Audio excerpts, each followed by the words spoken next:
পর্যবেক্ষক দলকে প্রধান উপদেষ্টা আশ্বস্ত করেছেন যে নির্বাচন হবে অবাধ, নিরপেক্ষ ও সুষ্ঠু। ত্রয়োদশ জাতীয় সংসদ নির্বাচন অবাধ, সুষ্ঠু, বিশ্বাসযোগ্য, শান্তিপূর্ণ ও উৎসব মুখর হবে বলে ইউরোপীয় ইউনিয়নের পর্যবেক্ষক দলকে আশ্বস্ত করেছেন প্রধান উপদেষ্টা ডক্টর মোহাম্মদ ইউনূস।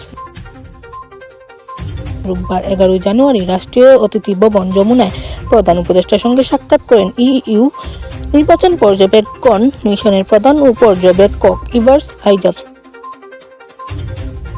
নির্বাচনে ইইউ বাংলাদেশে একটি বড় সংখ্যক পর্যবেক্ষক দল পাঠানোর সিদ্ধান্ত নিয়েছে বলে জানান ইভার্স আইজাবস।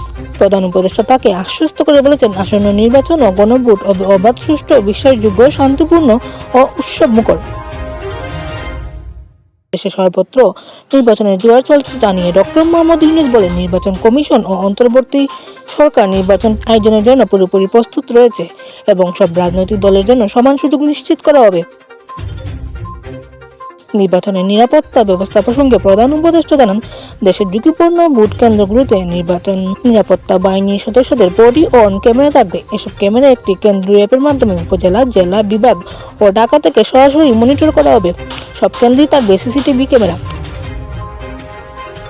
দ্রুত পরিস্থিতি মোকাবেলায় সেনাবাহিনী থাকবে র্যাপিড রেসপন্স স্ট্রাইকিং ফোর্স হিসেবে। ডক্টর মোহাম্মদ ইউনূস আরও বলেন, 22 জানুয়ারি থেকে আনুষ্ঠানিক নির্বাচনী প্রচার শুরু হবে। ইউরোপীয় ইউনিয়নের পর্যবেক্ষক পাঠানো বাংলাদেশের গণতান্ত্রিক উত্তরণের জন্য একটি বড় স্বীকৃতি। তবে বড় চ্যালেঞ্জ হিসেবে সামাজিক যোগাযোগ মাধ্যমে ভুয়া তথ্য ও অপপ্রচারের কথা উল্লেখ করে প্রধান উপদেষ্টা বলেন, পতিত স্বৈরাচারের সমর্থকরা নির্বাচন বিঘ্নিত করার চেষ্টা করতে পারে।